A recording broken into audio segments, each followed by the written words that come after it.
In this video, I'm going to be showing you how you can remove reposts on threads. Okay, so this is very straightforward and simple.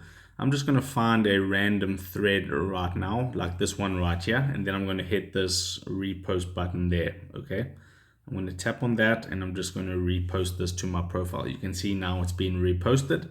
Now, if I head to my profile and then I just refresh this, you can see there's the tweet, there's the thread that I reposted. Okay, so now if you want to remove this repost and get rid of it, all you have to do is tap on that repost button again. You can see it right over there. It's got like a tick mark in the middle.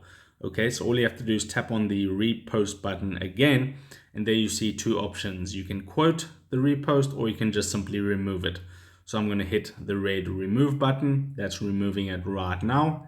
And as you can see, it says not available. And then if I refresh my threads profile, that repost is now gone. And that's all you have to do. So if this helped you out, drop a like onto this video and I'll see you in the next one.